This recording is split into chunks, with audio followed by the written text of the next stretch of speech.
All right, guys, so we are so excited to be going back to in-person events again. Yay! And today it is a hot one, but we are headed to Berglund Farms. Texas corn producers and water grows are inviting a couple of us out to tour a couple of different farms there and then create some recipes. So today I am so excited to be able to show you these different farms. There's going to be rice, corn, catfish, and cotton, and I'm so excited. So let's go check it out.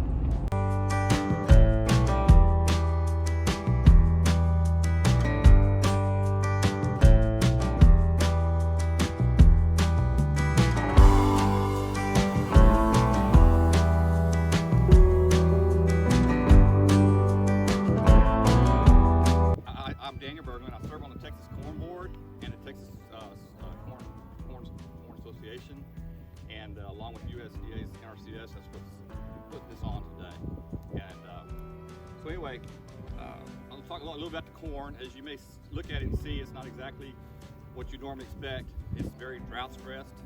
We've only had about 3 inches of rain since it was planted, and it's already in the reproductive stage and quite stressed this year. It's been a problem for all of our non-irrigated crops, and the rice, of course, is fine, but it's living in an irrigated state, so it hasn't been affected by the drought. Farm quite a bit of rice. The soil here is a sandier soil with a red clay base, which lends it well to irrigation because you don't have as much percolation of the water into the subsoils. It stays at the surface. Used to be canals. Actually, there was a big canal where you're standing right now years ago that water came through, but just a lot of evaporation and percolation and trees and stuff that utilize that water. It doesn't get to the field. By utilizing underground pipe, taking it to the top of each field, the minute I turn the well on, way back there, see that building in the distance, the water comes out almost immediately right to the field.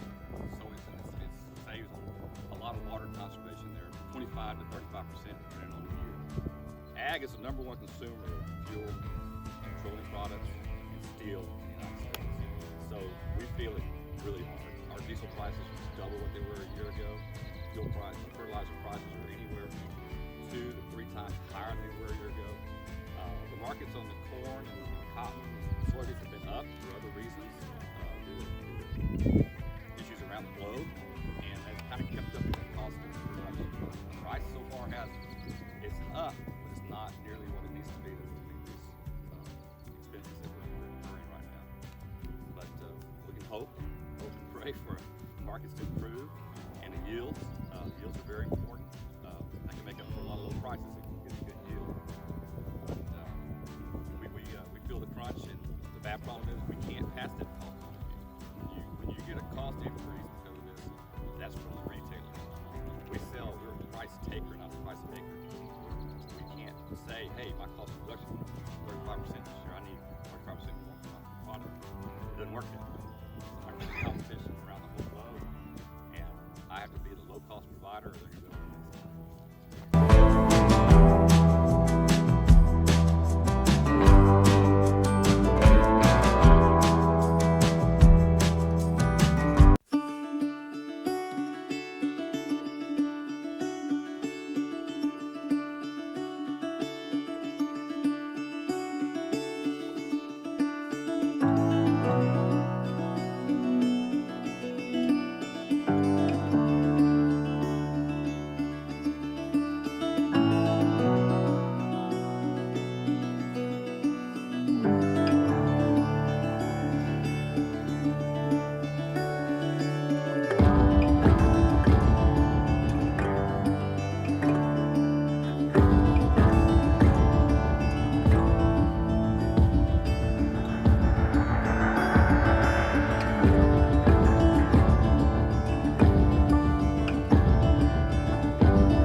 fish industry in the U.S. actually started as a channel catfish market. Well, that changed about 15, 20 years ago. They figured out they could get plenty of hybrid vigor by crossing a channel catfish with a blue catfish. Well, our efficiencies went through the roof. They grow faster, less disease resistance, better survival, 1,000 things. So it made a big, big difference. And Texas is a great area to grow catfish. Is in two things: our soil, actually three: water and the environment. Our soil down here, they've asked, how deep are these ponds? Well, they're 5 or 6 total feet from the top to the bottom of water depth. But to go into the ground, we're only going about 18 inches deep, and then we build the ponds up from there. But what do we hit at 18 inches down here? Is a hard clay bottom that seals it off. We're not losing any water. Is going down. In 9 or 10 months of growing season, we can have one of these crops grown to full production and it all. So the other thing was asked was about water conservation. Our water is groundwater, so that's where we get our water, but we don't drain our ponds. Catfish are not carnivorous, so we can stock small fish underneath big fish. So we're not ever turning our water loose unless we're having to rebuild ponds. We only do that about every 10 or 15 years, depending on erosion. Erosion drives that factor for us more than anything else. We'll actually have to send the truck that went out today. They'll take samples for the next 2 or 3 loads that they're going to sample. That they're going to take. They'll take a piece of meat and they cook it with no seasoning or anything on it in a microwave. They have to flavor check it. Make sure it has no off flavors caused by algae or mud or anything like that. People have always said that about catfish, but if you get it from a good reputable dealer, they're checking those things so that they don't have it. But one of the other big things I wanted to tell everybody about is we came to Catfish Farm because it's the closest and the easiest thing to get to for our tour. The business I'm in, we also grow 3 other species that are really important: farm-raised shrimp, hybrid striped bass, and red drum. Especially the redfish and the hybrid striped bass, a little newer to the market, more niche market, but really good fish as well. One thing about all those species, they're extremely efficient producers of protein. We take feed and we're converting it at 2 or 2.5 pounds of feed per 1 pound of meat in the end, where some of the other species, protein species, they may be looking at 6 or 7. I'm a beef guy, as you can tell. I don't miss many. But, if you want to look at just true efficiency sakes, fish are really good. Shrimp is even better than that. We found ways that we can get them down to even 1.5. So you can't see it really well, but yeah, so that truck over there is feeding the fish. So you see that stuff spraying into the water, that's the feed, and then you can look below it, that water is churning with those fish eating.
Up through there, and on the other end there's a machine that tears it apart.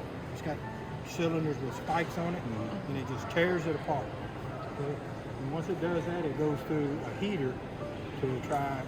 We have to have the moisture down around 8% for the gin stands and stuff to be able to operate, so it's not so sticky. So it goes through there and it heats it up, goes through a long heat chamber, dries it out, goes up what they call inclines, and it's just, again, it's doing more separating as it goes up. It comes out of those and it goes along the top of the gin stands, which are the big machines sitting on the bottom. Yeah. And they're the ones that separate the seed and the lint. So the seed drops out and goes outside, and we got some small hoppers here, and then this big beige building is just north of us here. We just built that, and we can blow that seed into that building from here. Wow. So the seed can go in there. The cotton then comes out of the gin stands. It goes through the lint cleaners. There's 2 behind each gin stand. That's where Jimmy was talking about the computers tell us we need to clean it a little bit more or not. Gotcha. Yeah. And that's For the based on whether or not we get the extra quality at what cost.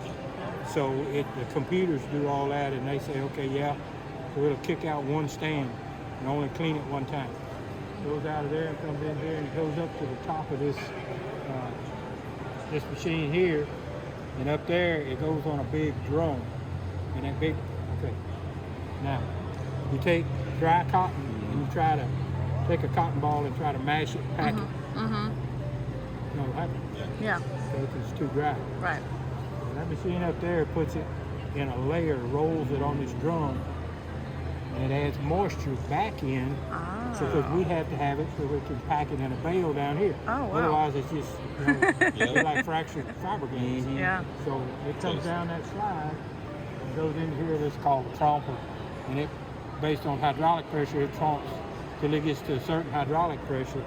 We know how much cotton's in there. Underneath this floor, there's 2 big boxes, metal boxes. It tromps it in one, and while it's tromping in one, the press itself, where the big hydraulic cylinder is, comes up from the bottom and down from the top, and it compresses it into that 500-pound bale inside a closed system. And you can see the little deal sticking down. That actually goes in under the bale and automatically puts a strap around it and welds the strap. Oh, wow. And it comes out, tips out, comes over here, comes through here, and we used to put it in a bag.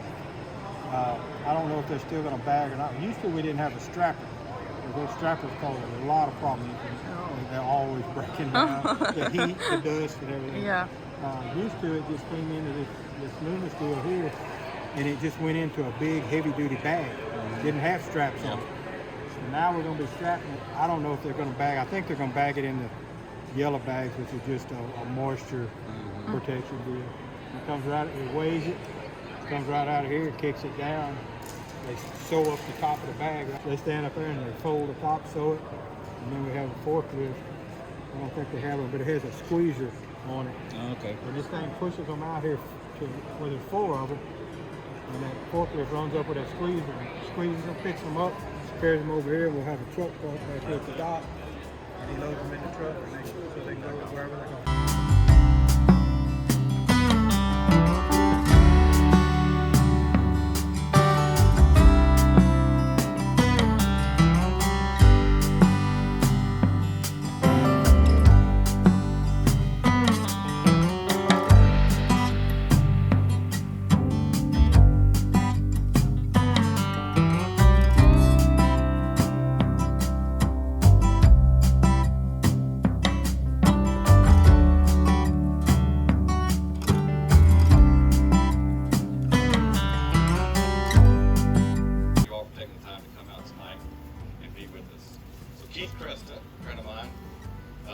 Down the road here a couple of miles, and he farms this cotton across the other side of the drive. Farm corn, grain sorghum, cotton, soybeans, and we run a commercial cattle herd.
has been an absolutely amazing experience. We've had so much fun today touring all the farms and then having that delicious meal cooked, and we just couldn't be any happier. I mean, it was amazing. It's a great event. So next up, I'm going to show you how to make some delicious catfish at your own house. Stay tuned.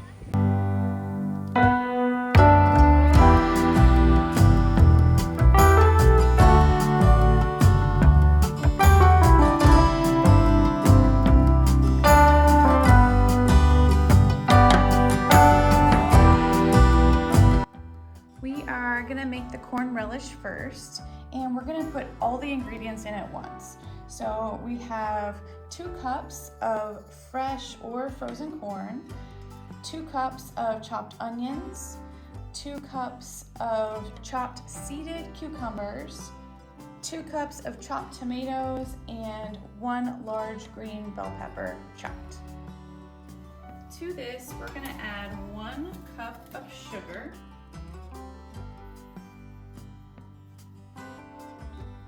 and a cup of apple cider vinegar,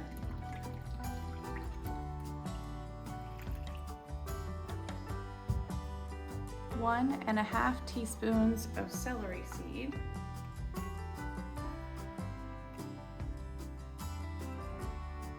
1 and a half teaspoons of mustard seed, 1 teaspoon of salt, and half a teaspoon of turmeric. We are just going to stir this all up and bring it to a boil. After it's boiling, we're going to reduce it to a simmer and let it simmer for about 20 minutes uncovered. While the relish is cooking away, we are going to mix up our blackening seasonings for our catfish. So first we have 1 teaspoon of ground black pepper, 1 teaspoon of garlic powder, 1 teaspoon of onion powder, 1 teaspoon of paprika, 1 teaspoon of dried parsley, 1 teaspoon of ground cayenne pepper, 1 teaspoon of salt, half a teaspoon of dried oregano, half a teaspoon of dried thyme. And we're just gonna mix this up and then put it all over our fish.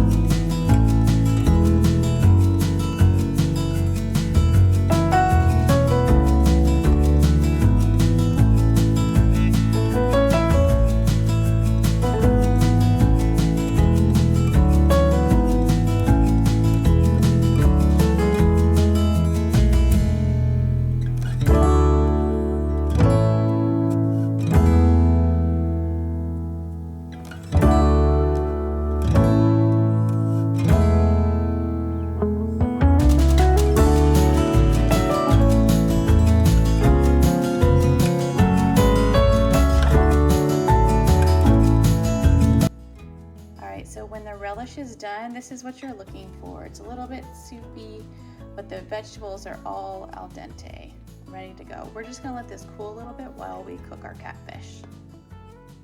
Next up, we're gonna put a shallow pan, a cast iron pan on our heat, and we're gonna take half a stick of butter and melt it. Once that is good and hot, we'll put our fish in.